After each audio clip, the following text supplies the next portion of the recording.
This is the Wisdom Table coming to you from the James Weldon Johnson houses, right here in East Harlem. It's East Harlem Community Radio, also known as El Barrio Radio. And the program that you're about to hear does not reflect the views, attitudes, whims, deeds, or any other proclivities of the management of the center, nor that of the administration of the complex. However, the program does reflect the research done by the participants in the program who are live in living color and by phone interview, and we thank the Most High for blessing us with the opportunity to be here this afternoon on the Wisdom Table and to have a guest who is one of the top psychologists in the country. He is an industrial psychologist, so he's going to explain what a psychologist is, an industrial psychologist, and his name is Dr. Edwin Nichols. Thank you for joining us on the Wisdom Table. Good morning. How are you? Excellent. Good afternoon. Fine. Good morning. Good afternoon. And All of you. and Doc, let's start with what is a psychiatrist, what is a psychologist, what is an industrial psychologist, and then we'll get into the program. Okay. A psychiatrist is someone who goes to medical school for 4 years and then does a specialization 3 years in psychiatry. That is looking at the mental health aspects of the individual, and because that individual is a physician, they have the capacity to do medication. A psychologist is one who studies all the same aspects, such as a clinical psychologist, as does a psychiatrist. The only difference is that the psychologist, unless they have a 2-year special training in addition to their PhD in drug management, cannot administer drugs.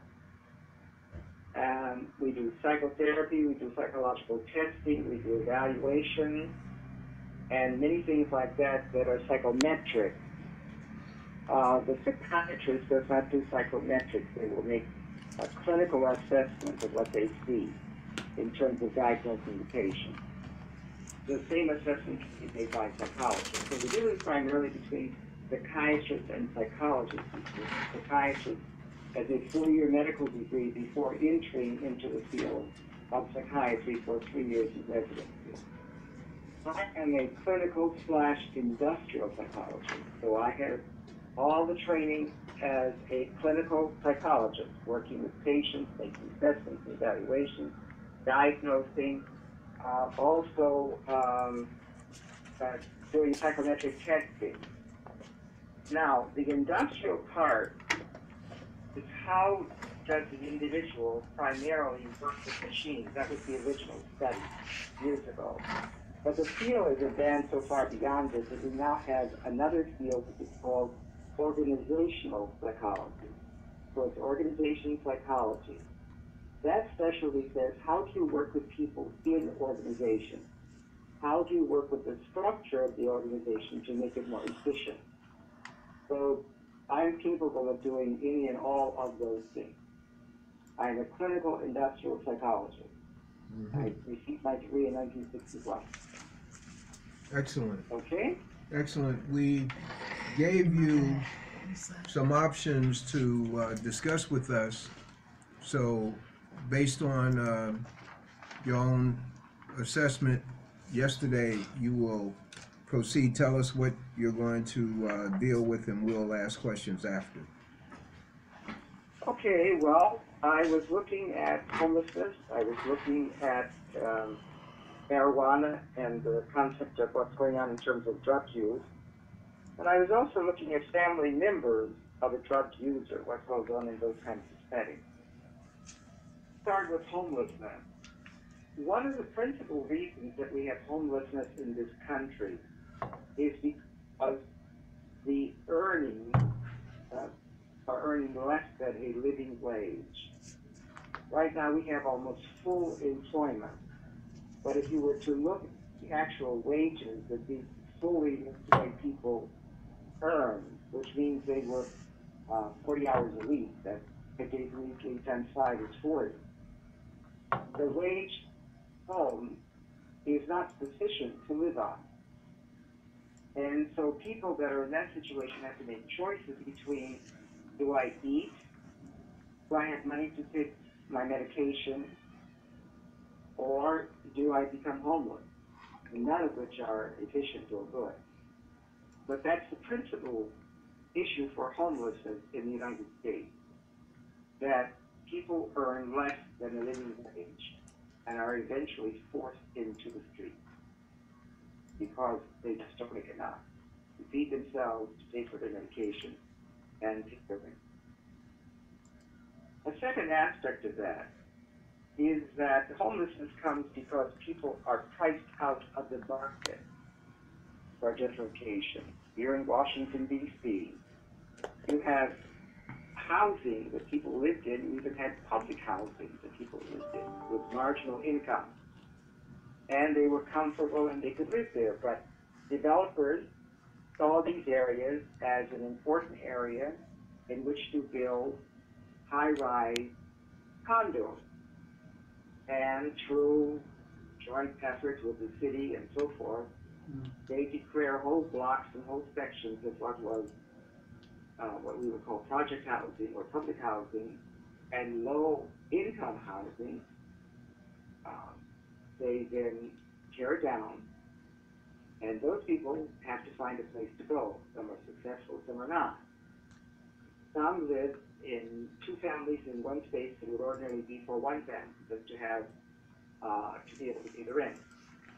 Now, what happens in this situation, when you're pushed out, you're priced out of the market for gentrification, the developers will say, well, this is affordable housing.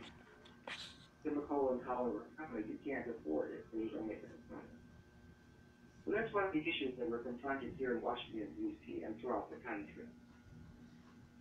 Then you have another something that's more, I would say, equally as sinister, but not generally understood, and certainly not very often talked about. That is, the elderly are not able to pay their property taxes because the area in which they live has been gentrified. So I'll take my own example and give it to you. 20 years ago, I retired from the federal government. And during the time I was there, I was a GS-15, if anyone knows what that is. That's the highest civil service level you can hold, unless you are an executive secretary, person or not. Those are all granted, and you can lose your job on those. But in terms of merit and how you move up, GS-15 is the highest level. I was a GS-15 when I started my 20 years. I was GS-15 when I finished. So that would say that I would have a sizable pension. In addition to that, I've worked a second job almost all of my life, and therefore I paid into Social Security. So I get two checks, the Social Security check and my pension check.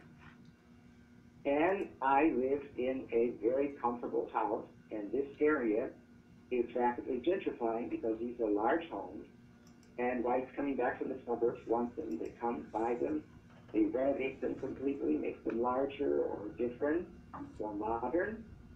And so the property taxes have gone up to the degree that if I add my Social Security and my pension, the two of those checks together will only pay, those two checks together,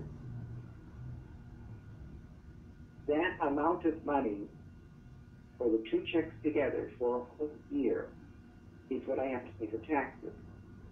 So in other words, for the District of Columbia, I'm paying 1/12 of my annual income in city taxes. Now that has nothing to do with income and other things, other taxes, grocery taxes and all these other taxes that we pay. That's just to stay in my house. So as beautiful as my home is and as much as I love it, in a very short time, if I don't have any additional income, I could be forced out of my house because I can't pay the taxes, because the area has gentrified. That means people just arriving spend a large sum of money and they're taxed on that amount of money in terms of the value of property in the neighborhood, and I get swallowed up by the same dynamic. Now, what we're doing here in the Washington, D.C. area is we have prevailed on several of our councilmen to bring about a change, saying that if you have lived in your house for the past 15 years, then you should not be subject to the constant increases in property taxes with advanced gentrification. So these are the issues that I have around homelessness, and maybe we want to stop and ask some questions or talk about that right now, Leroy. The marijuana piece. You want to do that first, or you want to talk about homelessness? Okay, wait a minute. I'm gonna follow the clinical industrial psychologist recommendation, and that is for the table. Any questions at this point? What you brought up in terms of the living wage and the earning wage is that's the first time that I've heard it put that simply. In fact, that's not even, based on the articles I've read, it's not even mentioned. So I thank you for starting at that basic level. Yeah, we have people who work, they work 8 hours a day, 5 days a week. But if you're making, $8 an hour, $10 an hour, by the time you take out food and medication, say you're 50 years old. You take out your food, you take out your medication, how much do you have left for rent? And rent is not cheap these days, it's going up too. Now, in that situation, a person would have to change, and I've not lived in that situation, but a person would have to really be a disciplinarian in terms of their spending. Whatever they might think their disposable income is, that which they, can spend. And that's one thing, a mindset. I gotta watch what I'm spending, and at the same time, having members in your family who were looking at TV and other things and wanting to buy this and wanting to buy that, whether they're teenagers or a mate. And then you have people who, a mindset of those people, let the good times roll and take advantage of the day, may not be no tomorrow. So it's and then you have, in the first one, the disciplinarian, I would imagine there's a lot of stress. Talk about the stress that comes with the living wage not being, the earning wage not being commensurate with the living wage. Talk about the stress that comes and what we have to look at as a community to help one another, help within our families, help neighbors even. Well, the stress factor is not knowing. When you simply don't know what's going to happen, then you're working as hard as you can. Let's look at $10 an hour, and that's what a lot of people earn. That's right. Powering off.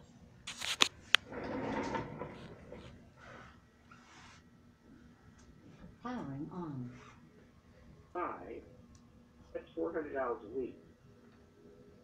If your rent is $800, and you'd be hard pressed to find any place for $800 for any kind of an apartment, you only have $800 left to live on.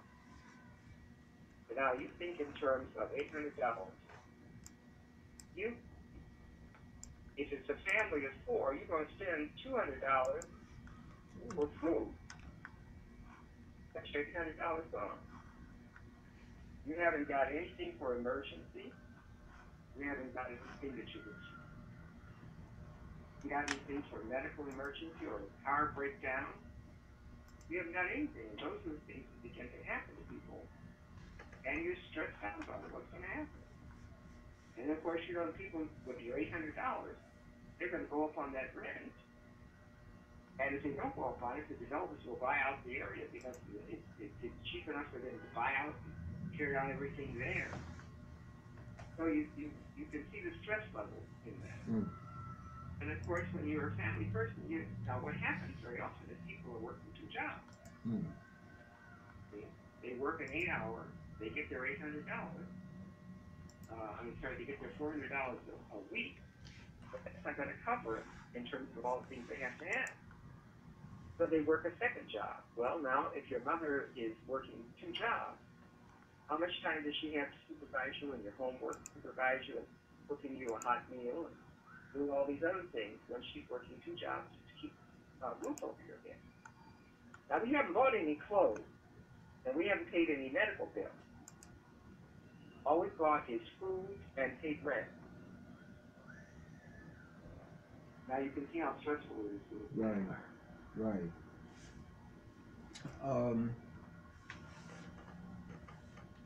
And the question is, what else could you do? You're working 2 jobs.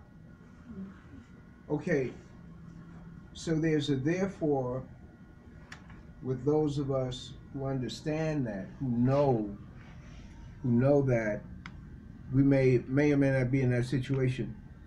What might be some remedies, some support that the community can form together and give to one another? We can vote for a minimal hourly pay. And if you get a minimal hourly pay of $15 an hour, you may be able to make it better. The problem with that is as soon as the minimal hourly pay goes up nationally to $15 an hour, what do you think happens? What do you think landlords do to your rent? Jack it up. Jack it up. Right. Transportation. Okay? So there has to be some, in some places you have rents are frozen. Okay? So if you have rent control, and then you get your $15 an hour, you can pay rent, you can eat, you can do 1 job, take care of your children, supervise their studies at home, feed them, clothe them, be prepared for a medical emergency, be prepared for your automobile needing a couple $100 to be repaired. These are the things you have to control the rent so it doesn't go up every time you have an increase in income. Got it. And people don't want to hear that, but that's what has to happen. Okay. What should a religious organization or large organization be doing to help its members in that kind of neighborhood, that kind of situation? When I say should do, what are some ideas that they can pursue historically? Well, what they've done is they have food pantries and things like that, and that helps. But you know, it's tenuous. You go to the food pantry this week and there's something there. You go next time and there's nothing that you really can eat. Right. How many times can you eat that block of cheese? You have to laugh to keep from crying on that one, brother. You know what I'm talking about? There's that big block of cheese. Yeah, that big rectangular block that they gave us. How many cheese sandwiches do they make? Brother? You see what they give you in the food pantry from the government isn't always the best. It's just what the farmers have as surplus. Right. That's how you. Right. Okay. All right. Any questions? Any ideas? Okay. Well, years ago, hi, Dr. Nichols. This is Esther Hyatt. Hi, sweetheart. How are you? I'm good, thank you. Years ago, the individuals used to border people. Is that the term? In other words, they would rent out rooms. Oh boy. Yeah. Yeah. Yeah. Yeah. And I remember hearing in New York, a lot of single men came to New York to work. And people used to rent a room. These men would stay in rooms. They were called roomers. And Yeah. and they would also go to a lady's house and eat. Mm. You know. In that building. Yeah, either in that building, yeah. And they would get their meals there, especially breakfast and dinner. And I mean, I'm thinking of community support, um, Yeah, which yeah. helps. Well, what happens now is that what you used to get there in New York as well as in Detroit, my home, you had apartment buildings that were three bedrooms. Mm-hmm. But today, you hardly find an apartment three bedrooms. It's two bedrooms is about it, with two baths. That's the way they're building them now. Yeah. Further, and then of course you had the three room apartments, which is one bedroom, a living space, and a small kitchen bath. Yeah. And there was no place to rent in those settings.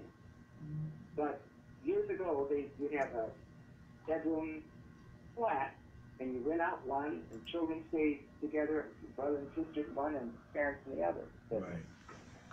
And the man was almost like a member of the family eventually. Yeah. And those are guys to work at the factories, and then eventually they get enough money to bring their family up from this, and they then are out on the market looking for a place to stay for their families. Mm-hmm. Dr. Nichols hit on very quickly the, a family member is homeless and you're going to take them in. Talk about the dialogue that should go on before that happens. Well, there are two things that happen to homeless. You have one group of homeless who are economically pushed out, like I suggested to you. But you also have some homeless who are psychotic. They should be on medication. And some of those are, they're like what we call dual diagnosed. They have drug issues, and the drugs have affected their working. And so they are bipolar. They get them off the drugs, and they become psychotic. And you get them off the psychotic, and they go back into the drugs. And they swing back and forth between those two. The pendulum swings between those 2 points. So if you're considering to bring someone who is homeless into your home, you need to have a mental health assessment and evaluation of who they are. Because you can be bringing into your home a disaster. As much as you would like to help them, they will be a full disaster in your home.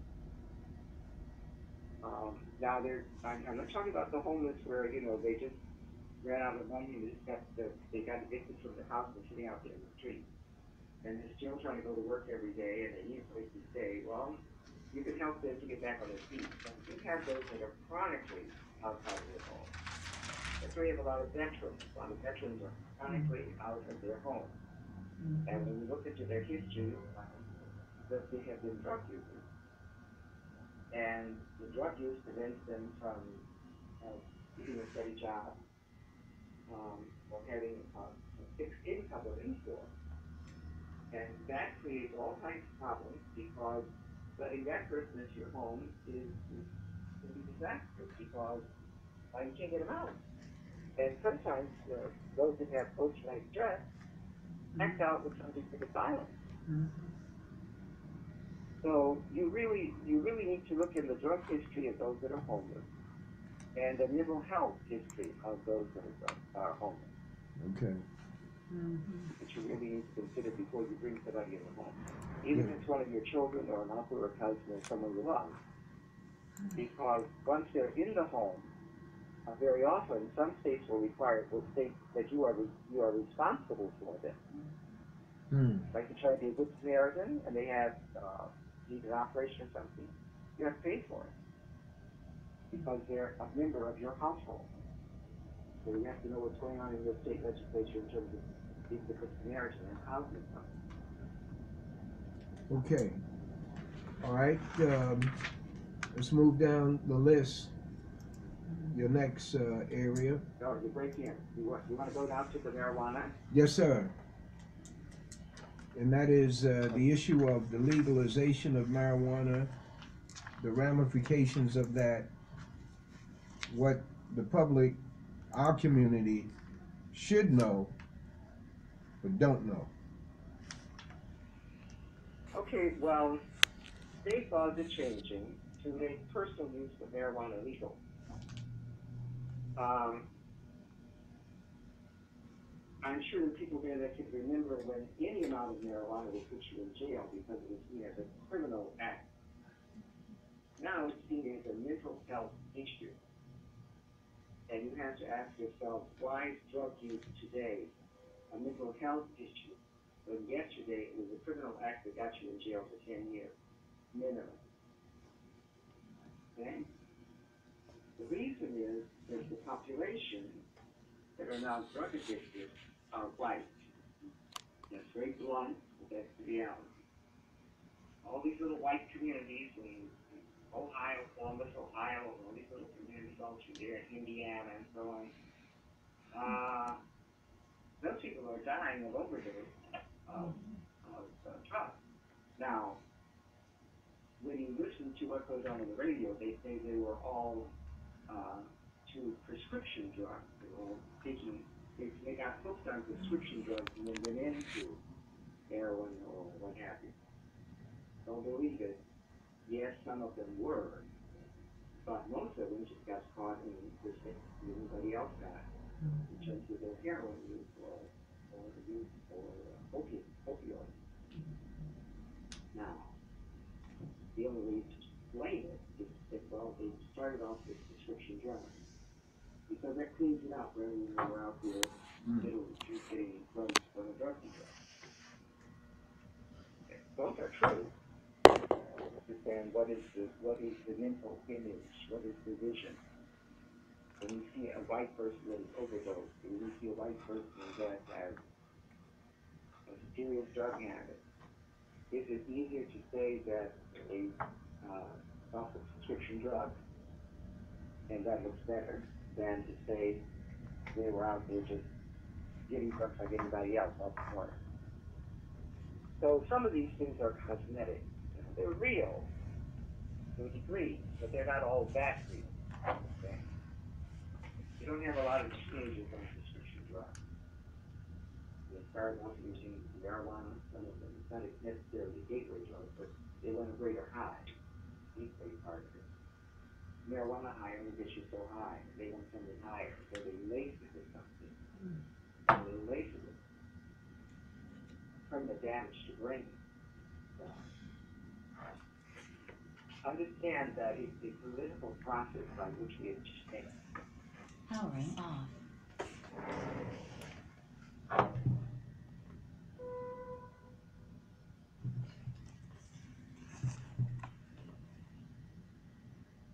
Powering on. They have people else. Doc, I'm sorry. Doc, I want you to go back. Where you're saying to us, realize it's a political process. Yeah. When you have the number of white people that are addicted,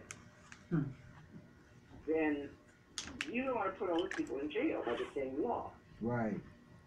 Black people were using the same drugs. They criminalized it. And you could go to jail for less crack in terms of its grams or ounces and spend more time than if you got a kilo of heroin.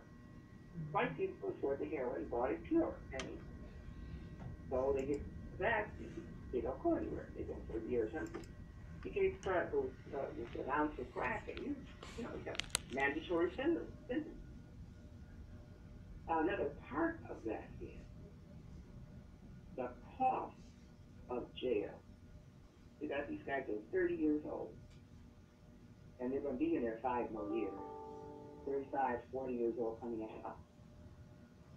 The cost of keeping one man in jail in the state of New York costs more money than one student going to one of the SUNY colleges for a full year, all their tuition paid, all their residency paid, everything is paid, their room, board, and tuition is paid. You add that up for a child going to one of the SUNY state universities, and it's less than what it costs you to house one man in university. Now, these prisoners are getting old. Those guys who were convicted years ago for drug use, their health is deteriorating. And a lot of these prisons are not owned by the state, they're owned by private companies. So these private companies don't want to have to pay health care bills for these old prisons, because it takes off their profit. That's why you hear from time to time that some of these prisons have died because they didn't get proper medical. Okay? Which is the highest value of the object, the acquisition of the object, then the object is it. So what are we going to do with them? Well, we got to get rid of them. Well, how can we get rid of them when they have mandatory care? And in addition, now you have a lot of whites who are drug addicted. And if you keep those same rules, you're going to suppose to keep black people, and that white people are not drug, which is we're just not. It's not a moral thing. It's just that they were unfortunately they started out on the sewage drugs and just overtook them. And now they're addicted, and they're not criminals. They need treat them. You need to open the facilities to treat them. You see the hypocrisy in that? Right. Right. So the legalization, what does that do? Well, you have to go back to the analogy of European, where the highest value lies in the object. There is a lot of money on the sales of marijuana. And what's interesting, the state of Washington has had marijuana legal for a very long time. And I've been going out to Seattle for many years. And in the black community there was a corner. There was a gas station or something there, and on that corner, you could buy all the drugs you wanted, right there on that corner. The moment it became legal, that corner was bought by a white company, and right in the middle of the ghetto, they're selling more marijuana than the guys who used to hustle and go to jail for selling. Another thing, you have this whole industry of marijuana, and people who have been selling it all these years as criminals are trying to get the license to sell it legitimately. And what's happening is, it's like their license. They're being bought up by people who have the money. They make the price of the license so high that the average black person can't afford it. You've got 2 or 3 people together at the average afford it. Plus, they're talking about all the things you have to have stored in the light and the heating and all that other things, which run up the bill. So it becomes an industry that only the wealthy afford stuff. They buy up the license, and then you have the sort of thing people that were spending their money, every day on drugs. They're cashing it. They have all that cash. You can't bank it because it's illegal to bank it. But they're holding it. So it does become legal. So they try to launder it in other ways.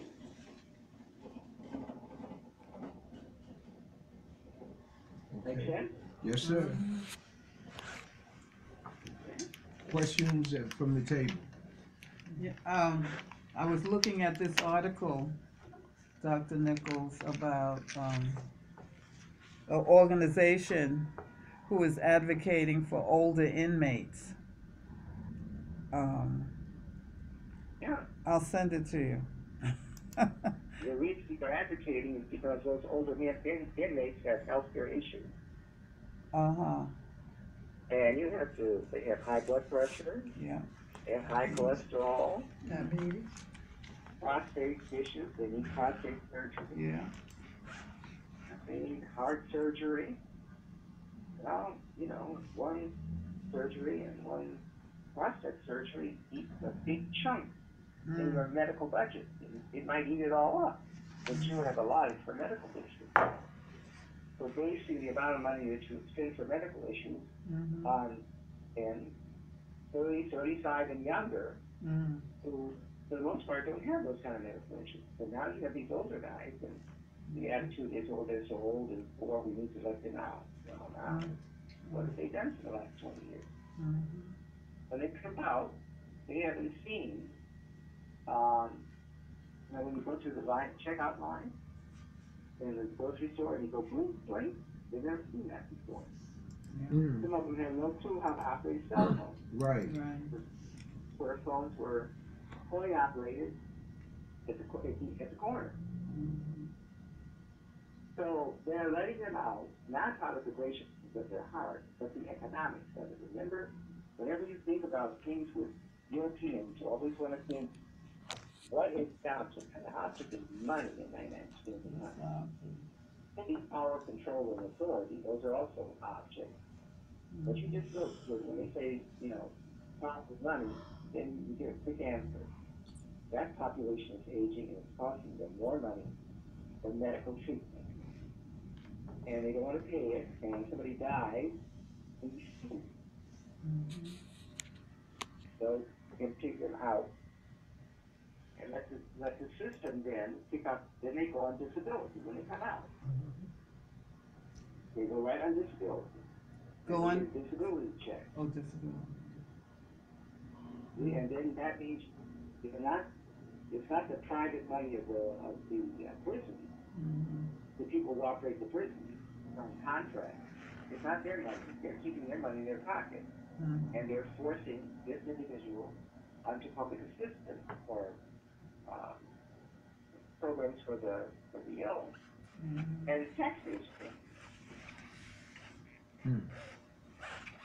Talk about the psychological impact on the innocents from the legalization of marijuana. Those who are not indulging in it now, but because it's legal, it's all right. If it's legal, then it ain't gonna be harmful to me. Okay. Marijuana has a substance which is called THC, which is tetrahydrocannabinol. Okay? Cannabinol. That is a substance that causes any number of things. So when you have kids that are junior high school, in 9th grade on up, trying and smoking marijuana, you look at theologically, their body has not developed the brain to its full capacity. That's not to be about 22. Okay? So you've got somebody who is 14. They've got 22 to 24. They've got 10, 8, 10 more years to develop the brain normally. Now, what's happening when you put these chemicals into the brain? Well, it doesn't function. They lose attention. Their concentration is poor. Their mood changes. There's difficulty in thinking and problem solving. There's vision, impaired memory. Some people have hallucinations, delusions, and some become psychotic because something was late. They don't know what it is. Now, even though we have marijuana that is now through these distribution houses, it's unlaced with anything. But anyone that smokes marijuana can tell you that one marijuana plant to another marijuana plant are different. And you go in there thinking you can try some of any or all of it, and it may be that you could have like an allergic reaction to some form of marijuana. I don't recommend it at all. I think that if you're 24 or 25 or 26 and you want to smoke, well then smoke. But if you're younger than that, your brain is still developing. I wouldn't put anything in the brain that's still developing. Same thing with drinking alcohol. People start drinking, in high school, what have you. Well, that brain has not finished its development. And when you put chemicals into the brain, it does damage. Now, somebody's going to tell you, well, they don't have any scientific proof for that. They don't know. They do. It's just that we had the legal use of marijuana for 10 or 20 years so we can start an experiment. With European people, the way you know something, you should counsel measure the opposite. And whatever you do for an experiment has to be repeatable and reproducible. So we are just now having legal marijuana. And it's going to take 5, 6 years to develop a large enough sample of marijuana users that have not used other drugs, just marijuana alone. You see what's happening. You've got to get a baseline of what their brain was like before they started doing it. And then you have to wait for them to use it for 10 years.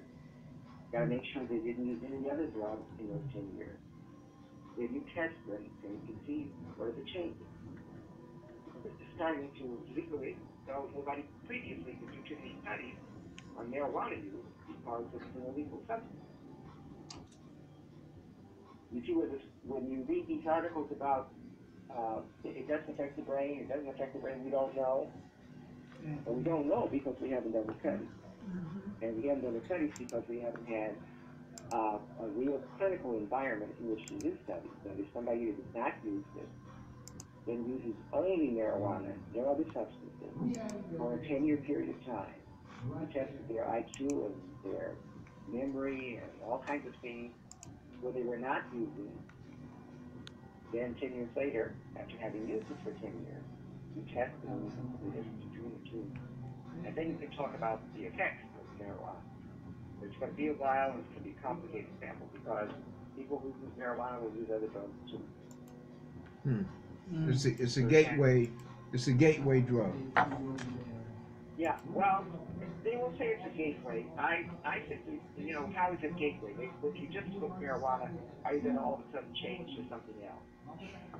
It doesn't do that to you. What the gateway part is, I am not getting as high on marijuana today as I used to. So now with all these different forms of marijuana in the stores, I'm going to try them all. And I finally get to a point where I'm not getting a buzz from any of it. So let me try something else. The gate part of it. That's where you lead from marijuana to the other. It isn't that marijuana will lead you to smoke marijuana forever, because that's going to push you into other drugs. You push yourself in because you want a higher high. That's the push part. Right. That's the gate. All right. The table. Questions. Could you repeat what you said about marijuana being laced with petro, hydro, I forget the last. THC. Yeah, THC is Powering off. Okay. Powering on. I'm sorry, Doc. Go over that again. that THC, which is tetra, T-E-T-R-A. Then the H is H-Y-D-R-O. The C is C-A-N-N-A. B-I-N-O-L. Got it. Got it. And that is the substance in marijuana when heated gets you high. Right. And that's the substance that affects the brain. It gives you alternate sensation. It alters time for you. It changes your mood. Sometimes it impairs movement. You feel like something is waiting on you. It's difficulty in thinking and problem solving. It can impair your memory. And in some cases, when it's very strong, you can have hallucinations, delusions. And for people who aren't wrapped too tight to start with, psychotic. So right on off the deep end. So that's the substance of that. Now, what I'm talking about is the fact that you have all these people in Kansas and other places. What are the drugs that they're taking out there now? What's the of their take now here in Ohio. So, amphetamine, yeah. And you see, if you are smoking marijuana and you lace it with amphetamine, you get a bigger high. But what are you doing to yourself? And some of those drugs turn your teeth black. Turn your teeth Oh, right. Some of the drugs turn your teeth black. Teeth, they turn your teeth black. When you smile, you know how you have those scans in your teeth where the blood used to go through, or substance used to go through, you have like little layers of all those fill up with black substance. You were smiling, and you know they've been using that drug. How do you explain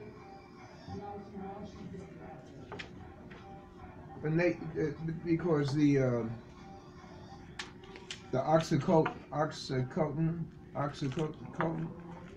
they information is I've seen articles on how the pharmaceutical company that put that out said that it was safe, that it wasn't habit forming, all the while they knew it was. And how do you explain? And I'm asking you a question, in on my mental radar is a song by Parliament Funkadelics, something about a nation that eats its young. It's some song they got, but the point is, how do you explain a nation that would take industry out of their own country and ship it overseas and allow drugs to just flow and eat up its own people? I'm talking about white government, white people, victims. Greed. Okay. Again, you have to go back to the value, the axiology of European culture. Highest value lies in the object. How do you know you have the object? You count it and measure it. That's right. Okay? So, you also have an ethic that says, which is pragmatism. The ethic of pragmatism says what works is good, and what is good works. So, if you can sell your drug, you can sell it long enough to make a sizable profit off of it, even though you know it's detrimental to the court and the scientists to prove a repeatable and reproducible reason that the drug is. Well, you've run for 10 years before that can be done. Then you can pull it off the market, or you can change it to something else, a generic, and still sell it. But you have paid your profit. Okay. Okay. Questions at the table. Well, you know, I was thinking that they put all kinds of things in the food. You know, that it hinders growth. I don't know. There's a lot of stuff, poisons even in the food that causes all kinds of causes diabetes. Yeah, well, that's something I'm not that I know something about it, but I'm not enough that I can discuss it intelligently. Yes, there are things that they put in the food, but let me talk about just plain health. Putting the lettuce, when they just take lettuce off the market, because E. coli and all these things. Okay, you have to ask yourself, who are the people that the lettuce? And how do they get paid? They get paid by how many bushels they turn in. Okay? Do they make a living wage? No, they do not. So, as much food as you can pick, you make money. Now, when you work at 6 o'clock in the morning, before noon, there's some biological things you need to do, like go to defecate or urinate. They don't have potty ports in the middle of those fields. And there is no place for you to walk back to and go to a potty port. As you were picked up at the dormitory where they had your house all 20 minutes, 20 and 30 minutes, sometimes they will go put you in a truck and go down to the field. And when you urinate or defecate out there in the field, how you will wash your hands or wipe yourself other than on God, and then you go and pick the letter. Does that make sense in terms of how you have all these contaminations of blood? Yeah, brother. Yeah. It's deep. It's deep. Very deep. The Okay. conditions in which you put people they are inhumane. Inhumane. That people will be in the field at 6 o'clock in the morning, work into noon, and there's no place for them to go, urinate, defecate, wash their hands, and come back to the field. Even if there was such a place, how much time will you have to spend when you get paid by the piece? There are serious things that we're not doing that we need to change. Hold on, Doc. Hold on, Doc. We got a question? No. Oh, I thought you. Have them speak a little. I'm sorry. Yeah. Could you speak just a little louder? Just a little bit. I can't hear. Okay, can you speak just a little louder? We can hear you, but one or two words I got lost. But in any event, you know, every time I turn on the TV and I think of the axiology of count and measure from almost the time Trump was sworn in, he began to express the fact that he had more people at his inauguration than the previous president. You know, what's the other axiology point you make? Dichotomous logic. I'm better than him. Excuse me. I just read this morning about a young girl, a black girl in Alabama, and riding on the school bus, she had this white friend, or they were friends, and the other black children called her names. Black bitch. You think you white because you got a white friend. Why don't you go home and kill yourself? The little girl did kill herself. Found her hanging in the closet. Now people would write that off as bullying,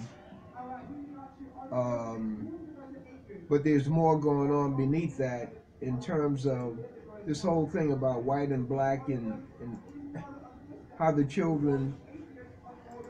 It's so. How do you, based on what I've shared with you, how do you assess that? What and the grandmother said the girl did say that another student was writing her nasty notes, but that's as far as it goes. But this is not the only case like this.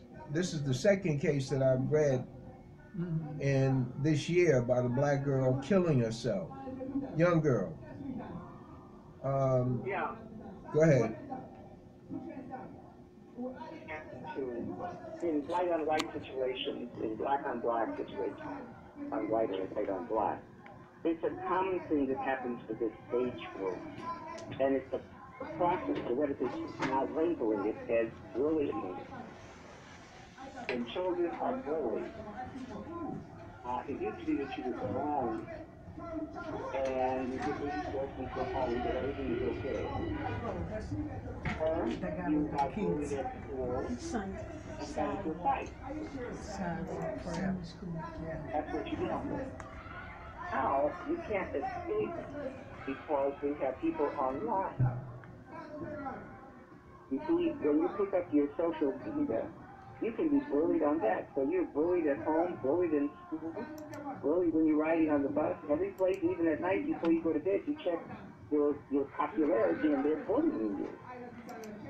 And of course, that is suggestibility. So if your bullies have told you often enough and long enough that you're no good, you begin to believe it yourself. And once you believe that you're no good, you're worth nothing, then the next step is that you kill yourself. And some people are so mentally disturbed by the whole process that they do kill themselves. So it's the fact that we have the social media where you can escape bullying for a few hours. But with social media, there is no hiding place. There's no place to be away from it. It's constantly in your face.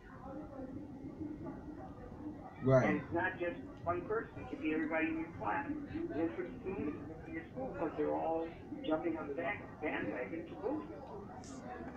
And that is very difficult to resist the whole school or the whole class or, one or two people calling you something, you can call them back.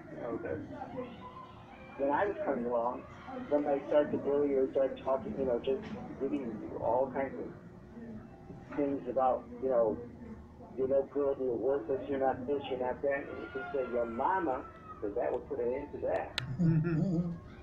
Right. Okay? But now, you can't say your mama online. Right, but it's not, it's only one person saying, everybody else is telling you how worthless you are. People don't hide in places, so that's why children have to cut the media off when you need it. Powering off.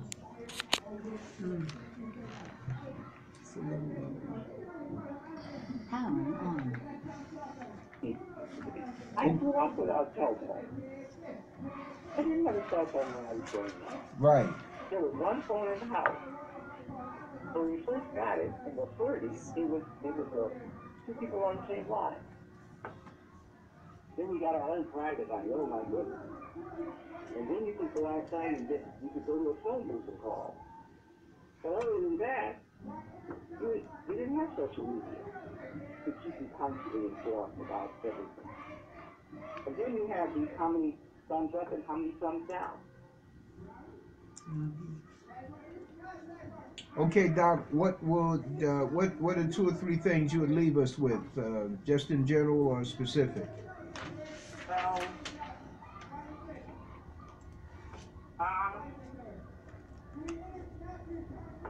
What I would like to leave you with is, I want to leave you with 2 things. I want to leave you with the power of the vote. If the tax situation is to be changed, if there is to be some public housing that accompanies affordable housing, because everybody can't afford affordable housing, but you could afford to live in public housing. So when they're building all these new buildings and all these new condos and everything, somewhere in there, there's got to be some public housing. And they want to build public housing because they don't make any money off of it. But they will tell you, well, in our building, we have affordable housing. So expensive, you can't afford it. If all the rent you can pay is $800 a month, the affordable unit, 2 bedrooms, 2 baths, kitchen and living room, is $2,000. You can't afford it. So there has to be some public housing when these new developments are taking place. That's number 1. And number 2, the tax structure itself has to change to protect the elderly. In my situation, someone would say, well, that house you live in, why don't you sell it? You make a lot of money. I don't want to sell my house. I've been living here for almost 30 years. So where am I going to go? Apartment someplace? All my stuff is here. My books, everything is here. I'm comfortable here. You could make a lot of money, but what can I buy with the money? Understand what I'm saying? Yes. That structure has to change so people can stay in the house in spite of the gentrification that's going on around. Those are the 2 things I would leave you with.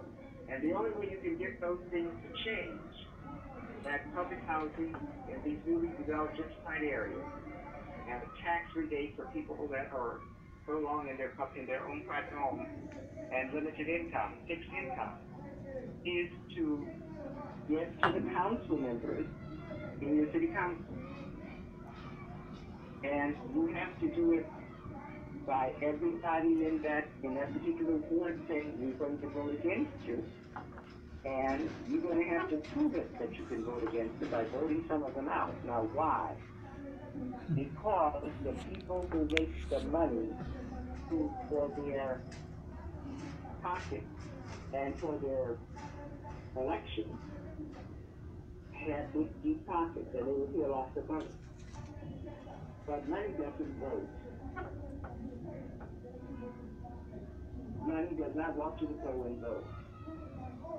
Now, you can be psychologically conditioned to where you vote for this against your own interests. But I'm saying that you have to have an educated voting public that is conscious of the issue and vote. And if I would ask this table of wise, the wise table, wisdom table, what is the current legislation in your council, in your city council? What are they currently voting on? And how many tell me the answer? That they're voting on it right now all the time. So we have to be an informed public to see what they're voting on ready to pass. And you have to have a constituency of several hundred people that will bombard their office with calls saying, we don't want you to vote that way. Got it. And then once they do vote against you and your interest, the next time it's time for them to vote, don't hear the sweet song about what all did it work. You just mark everybody votes against them. Vote them out. And once you start voting people out that aren't voting your interest, I don't care how much money they're being offered or how much money they're supposed to spend for their advertising. They're not going to do it because they come to the realization that people in this ward vote on what you pass and what they tell you not to pass, rather than how much money you can get from the lobbyists to pass what they want to pass. But that's an educated community, an educated voting block in the community. Got it. It's a community that people go downtown and listen to what they're discussing in the city council today. And whether they're going to vote on it, and how many people are voting for it, how many are voting against it, is that in our best interest? It's not mobilize the voters in the whole district and have them to go and call and to petition. Let them know that you're not going to vote them out of office if they go to that. All right, my brother. Okay. That's it. All right. The My wisdom. friend Dr. Esther Hyatt. Yes. Nice to hear your voice always. Want to thank you very, very much. Thank you very much, Stroud. Thank you very much, Varnum. Thank you. Read there. Thank you, Dr. Edwin Nichols of Washington, D.C. And may God continue to bless you and your family. Thank you. All right. Bye-bye. Bye now. Bye-bye. Radio, and it's also known as Barrio Radio. The workshop is the Wisdom Table, consisting of senior citizens from the James Weldon Johnson houses and neighborhood. The goal is to enable them to get the confidence to have their own programs. The information that they can tap into is much needed, and it's available right in the housing, and we look forward to. Thank you very much.